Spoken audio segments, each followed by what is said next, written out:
Doris Day went from Hollywood's highest-paid star to financial ruin almost overnight. And her comeback? Nothing short of legendary. A dream cut short and a voice discovered. Doris Mary Ann Kappelhoff, yes, that's right, the future Doris Day, wasn't initially dreaming of Hollywood stardom. Nope, her first love was dancing, and she was good. Growing up in Cincinnati, she was a natural, spinning and gliding across stages with dreams of becoming a professional dancer. Her mom, Alma, noticed her talent early on. She got Doris into dance classes fast. Doris had a gift, and with Alma's support, she was set for the big leagues.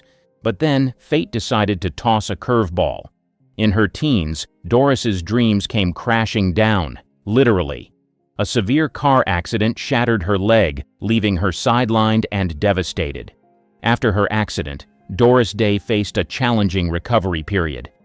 During this, her aspirations of becoming a professional dancer were dashed. To fill the long hours of recuperation, she began singing along to the radio, emulating her favorite jazz and big band vocalists. Recognizing her daughter's burgeoning talent, Alma Day encouraged Doris to pursue singing more seriously. With characteristic determination, Doris embraced this new path, channeling the same passion she had once reserved for dance. Before long, Doris's voice began to captivate audiences in Cincinnati's local clubs. Her performances caught the attention of bandleader Barney Rapp, who invited her to join his group. Believing that her birth name, Kappelhoff, was too lengthy for marquees, Rapp suggested the stage name Doris Day, inspired by the song Day After Day, which she frequently performed. Doris embraced this new identity and immersed herself fully into her burgeoning singing career. By her early 20s, Doris was touring with Les Brown and his band of renown. They were singing hits that resonated with audiences across a post-war America. In 1945, her recording of Sentimental Journey became a national sensation, offering hope and nostalgia for soldiers returning home. Her voice wasn't just a pleasant tune, it was an emotional anchor for a generation. Doris wasn't just a local girl with talent anymore. She was becoming Doris Day, a rising star whose voice felt like a warm embrace to the entire country, Hollywood's new sweetheart. With Sentimental Journey a nationwide hit, Hollywood couldn't resist Doris Day's charm. In 1948, she got her first film offer for Romance on the High Seas. At first, Doris was nervous. Acting was uncharted territory, and Hollywood could be tough on newcomers. But the moment she stepped in front of the camera, her natural warmth and effortless charisma shone through.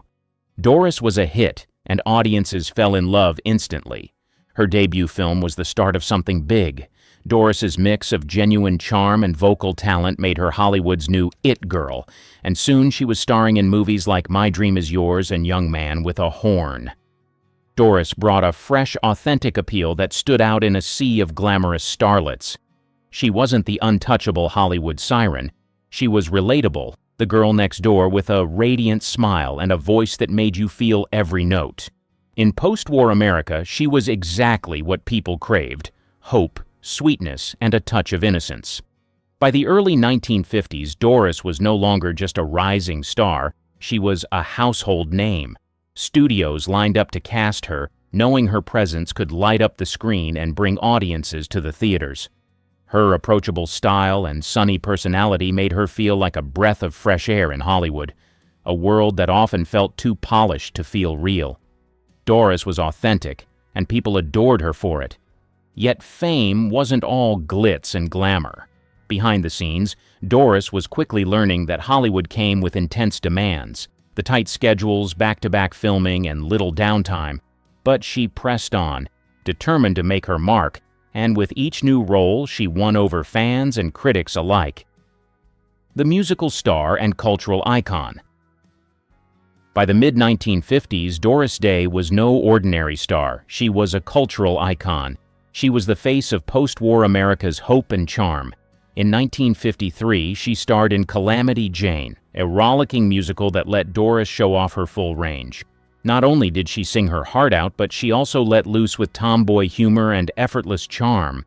Her performance was magnetic, and songs like Secret Love became instant hits. Doris wasn't just acting, she was embodying a spirit of adventure and wholesomeness that audiences loved. Then, in 1956, came a surprising twist. Alfred Hitchcock cast Doris in The Man Who Knew Too Much, a suspense thriller far from her usual upbeat roles. But Doris handled the shift with ease, delivering a performance full of suspense and tension. She also gave the world Que Sera Sera, a song that didn't just become a hit, it became her anthem. With its laid-back message of whatever will be, the song struck a chord in a world bracing for rapid change. Winning an Academy Award, Que Sera Sera cemented Doris's place in pop culture. Throughout the late 50s, Doris was Hollywood's golden girl, embodying America's ideals of innocence, strength, and optimism. But behind her sunny smile, things weren't as perfect. Her marriages were falling apart, and balancing the demands of fame with personal happiness was a constant struggle. Yet, Doris kept her private pain hidden from fans. She kept on, radiating hope and joy, becoming the face of everything bright in a time of recovery and growth. Audiences adored her for her authenticity. She brought her true self to each role, making her characters feel real and relatable. As the 1950s ended, Doris was at her peak, adored by millions. But the pressures of fame and a tough personal life were casting shadows over her world, setting the stage for the next chapter. The Queen of Romantic Comedy. In the late 50s, Doris Day found her calling romantic comedies. Her role in Pillow Talk, 1959, with Rock Hudson, a total game changer. Doris was sophisticated, witty, and flirtatious. And the chemistry with Rock? Electric. Together, they made box office magic. Hollywood couldn't get enough of them. Pillow Talk was a smash hit. It even scored Doris an Academy Award nomination. Fans were hooked on their banter and charm and demanded more. Doris and Rock happily delivered. They reunited for Lover Come Back and Send Me No Flowers, cementing their spot as Hollywood's favorite on-screen couple. Doris was a natural. Her timing was sharp, her wit playful, and her characters clever, independent, and totally relatable. She ruled the rom-com genre with humor, elegance, and an everyday vibe. Audiences loved seeing her play women who were strong, funny, and able to hold their own. Doris brought a fresh twist to the genre, and fans couldn't get enough. Her roles mirrored a changing world. Her characters showed that women could be ambitious and independent, but still open to romance. Doris wasn't just playing love interests. She was showing audiences what strong, self-reliant women looked like, and viewers, especially women, loved her for it. She quietly pushed back against old stereotypes, proving women could be smart, successful, and still find love. It was empowering, modern, and inspiring. But while Doris was busy spreading love and laughter on screen, her own love life was far from perfect. By her late 30s, she'd been through tough marriages. Yet, despite her struggles, she kept it all off camera. Doris stayed focused on what she did best, bringing joy to fans. The heartbreak and financial devastation. She may have radiated warmth and charm, but behind the scenes her life was far from rosy. Her third husband, Martin Melcher, held tight control over her finances and career. Doris trusted him completely. Little did she know he was making risky moves with her money. When Melcher passed away suddenly in 1968, Doris was hit with a double shock. Grief, yes, but also a shocking discovery. She was nearly bankrupt. Melcher had left her millions in debt. For Doris, it was a brutal blow. She had spent years building her career and fortune only to find out it had been recklessly gambled away. But Doris didn't crumble. She wasn't one to wallow. She took action fast, filing a lawsuit against her late husband's business partner, Jerome Rosenthal. Her mission? Recover what she could. The legal battle would drag on for years, but Doris was determined to see it through. It wasn't just about the money. It was the betrayal. Doris had trusted Melcher with her future, believing he had her best interests at heart. Discovering the truth felt like a painful wake-up call. For Doris, the whole ordeal was personal, a heartbreak that shattered her sense of trust and security. But Doris came out of it stronger. She didn't let it keep her down.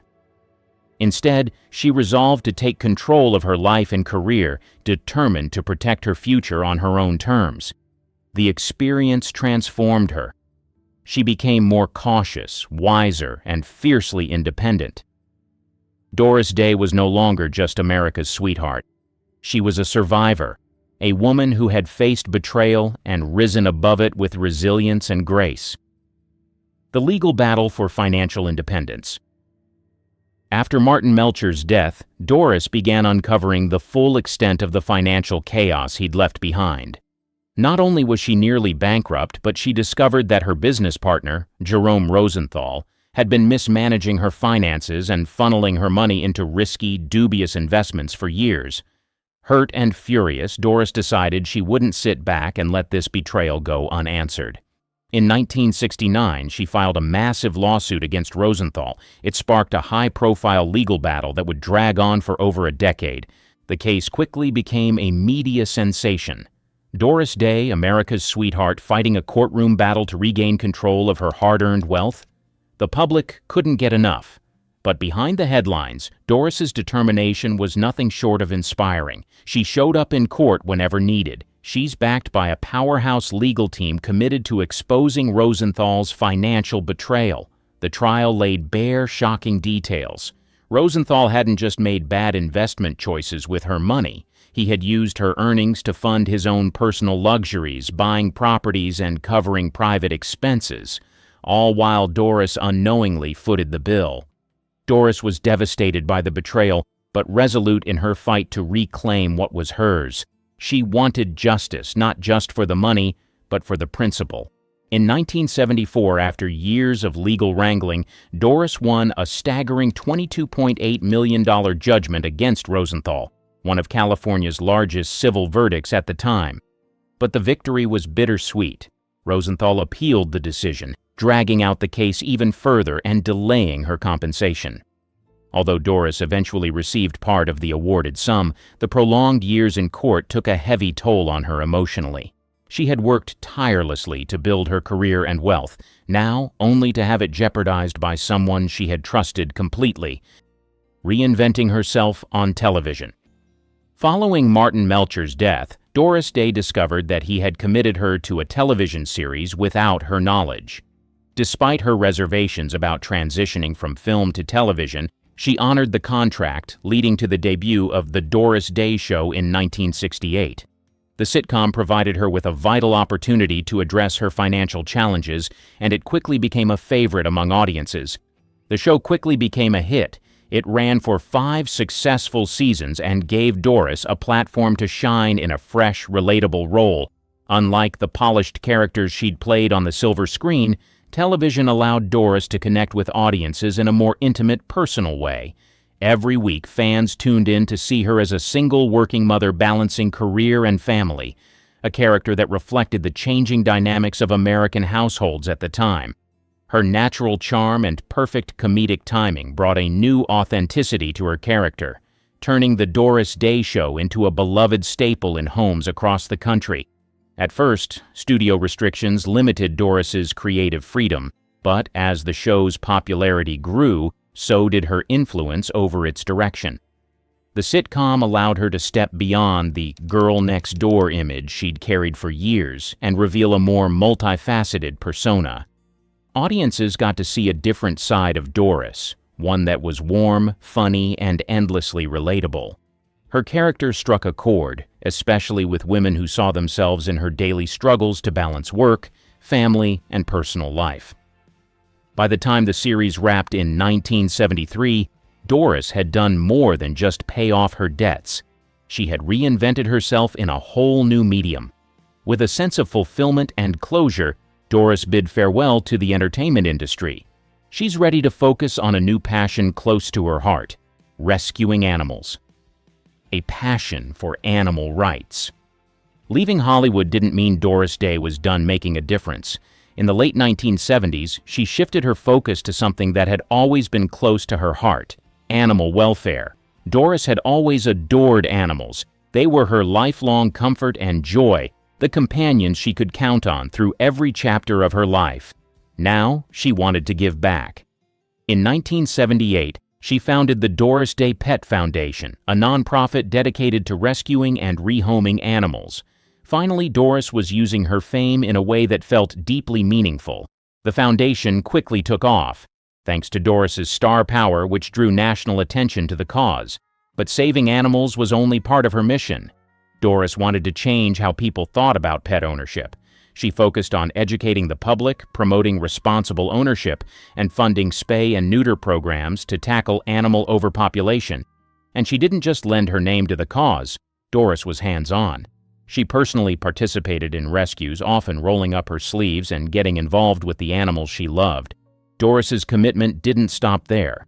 She saw the need for broader change. So she took things a step further by establishing the Doris Day Animal League. This lobbying organization aimed to create and enforce stronger animal protection laws. Doris used her voice to push for real legislative change. At a time when animal welfare wasn't on many people's radars, Doris was a trailblazer. She was inspiring others to join the cause and advocate for the rights of animals. Her activism helped shape the conversation around animal rights and set the stage for future generations of advocates. Doris Day truly found her purpose. Her foundation grew each year, helping countless animals and inspiring others to take action. Doris was no longer just Hollywood's sweetheart. She was now a dedicated advocate. Her passion for animals became as iconic as her career, transforming her from America's beloved actress to an animal's best friend. A private life in Carmel Valley. After decades in the spotlight, Doris Day chose a quieter path, settling in Carmel Valley, California. Far from Hollywood's glitz, her modest home became a peaceful sanctuary. It was a retreat where she could finally live life on her own terms. Here, in the rolling hills and lush gardens, Doris found joy caring for her many rescue animals. She'd always preferred animals over crowds, and her home became a haven, not just for herself, but for all the creatures she loved. Each morning, Doris took quiet walks through her garden, animals happily trotting beside her. These simple routines, watering plants, feeding her pets, and soaking up the fresh air, grounded her in a way Hollywood never could. She became a beloved local figure, often spotted at the beach with her dogs or browsing in nearby shops. Her neighbors admired her warm, low-key presence. In Carmel, she was simply Doris, a kind soul and friendly neighbor who just happened to be a Hollywood legend. Though she left fame behind, Doris stayed active in animal welfare, quietly supporting rescue initiatives from afar. She didn't need the spotlight. Her actions spoke louder. Fan mail still poured in, and while she appreciated the admiration, Doris kept her responses private. She enjoyed the simple pleasures of her new life. Her passion for helping animals remained as strong as ever. In Carmel Valley, Doris finally found the life she'd been searching for. A life filled with love, nature, and the animals that brought her endless joy. She'd left the stage behind, but in this new chapter, she was more fulfilled than ever. Surrounded by the creatures she cared for and the beauty of nature, Doris Day truly found peace. Reconnecting with old Hollywood friends. Even after stepping away from Hollywood, Doris Day never let go of the friendships she'd formed during her film years. One of her closest bonds was with Rock Hudson, her beloved co-star from hits like Pillow Talk and Lover Come Back. Their on-screen chemistry was undeniable, but off-screen, their friendship was even stronger. Living a quiet life in Carmel didn't stop Doris from staying in touch with Rock and other cherished friends. It kept her connected to the Hollywood world she'd left behind. In 1985, Doris made a rare TV appearance on her show, Doris Day's Best Friends. It's a series dedicated to her love for animals. One unforgettable episode reunited her with Rock Hudson, who was visibly weakened by AIDS, a diagnosis he hadn't publicly disclosed. Their reunion was heart-wrenching. Doris held his hand, the warmth between them as genuine as ever.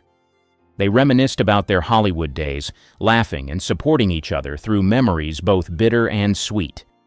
The moment was powerful, subtly raising awareness about the AIDS crisis, a subject often sidestepped by Hollywood at the time. Despite stepping back from fame, her friendships remained strong. She quietly supported those close to her without any need for fanfare. Doris's friendship with Rock highlighted her deep compassion, proving that her kindness extended far beyond her screen persona. She was there for Rock when he needed it most, offering him love and support when the world felt distant. Doris Day's peaceful passing. In her later years, Doris Day enjoyed a tranquil life in Carmel Valley, surrounded by her animals and close friends. A quiet presence in the community, she occasionally corresponded with fans and shared updates about her foundation, keeping her love for animal welfare alive. Though her health declined with age, she remained dedicated to her mission of compassion. She spends her days in peace, far from Hollywood's glittering lights. On May 13, 2019, Doris passed away peacefully in her Carmel Valley home at the age of 97. She'd maintained her health for most of her life, but in her final months, pneumonia weakened her significantly. True to her wishes, Doris's passing was as understated as her later life. There was no funeral, no memorial, no grave marker. It was just a quiet departure, reflecting the simplicity she had embraced in her final years. News of her death sparked an outpouring of love and remembrance from fans, celebrities, and animal rights advocates across the world. Social media filled with heartfelt tributes, with many recalling her timeless performances and her deep compassion for animals. Her foundation received an influx of donations in her honor, continuing her legacy of kindness and care for animals in need.